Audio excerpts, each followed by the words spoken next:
Hey hello good morning friends. இன்றைக்கி எந்திக்கிறதுக்கு ரொம்ப late ஆயிடுச்சு. மணி 6:15.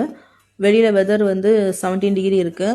சரி, நம்ம எவ்வளோ லேட்டாக இருந்துச்சாலும் பொண்ணை ஸ்கூலுக்கு அனுப்பிச்சாகணுமே. இன்றைக்கி அவளுக்கு வந்து ஆஃப் டே தான், அதாவது 1 பிரேக் தான் கிடைக்கும். 1 பிரேக்கில் அவளுக்கு வந்து ஒரு பிரேக்ஃபாஸ்ட் ரெடி பண்ணி கொடுத்தா போதும். பட்டுன்னு செய்கிற மாதிரி 15 மினிட்ஸில் செஞ்சிடலான்னு சொல்லிட்டு 1 பாட் பாஸ்தா பண்ணலான்னு சொல்லி ரெடி பண்ணிகிட்டு இருந்தேன்.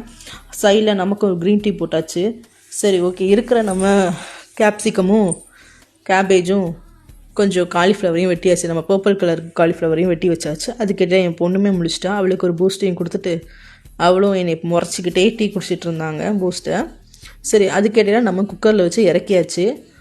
அவளுக்கும் பேக் பண்ணி ஒரு எக்கும் பாயில் பண்ணி அமுச்சு விட்டாச்சு. அவங்களும் ஸ்கூலுக்கு பாய் பாய் அப்படின்னு சொல்கிற மாதிரி கோவத்தோடு கிளம்பிட்டாங்க.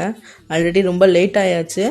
எனக்கு டிரைவர் கால் பண்ணிட்டாங்க. அவங்க கீழே இறங்கிட்டுருக்காங்க. என் பொண்ணு வெளியில் போய் அவளை விட்டுட்டு இதுக்கு இடையில பார்த்தா என் ஹஸ்பண்ட் இனிமேல் முழிக்கவே இல்லை. அதுக்கப்புறம் போய் ஒரு பிளாக் டீயை போட்டு அவங்களுக்கு சூடாக போய் எழுப்பி விட்டாச்சு. மணியை பார்த்தா 7:03. சரி, 7:03 ஆயிடுச்சு. எந்திரிங்கன்னு சொல்லிட்டு நம்ம போய் அடுத்தது அவங்களுக்கு சாப்பாடு. அதே தான், அவங்க சாப்பாடு கொண்டு போகல. இன்றைக்கி அவங்களுக்கு இங்கே தான் ஒர்க்கு, துபாய் போல்.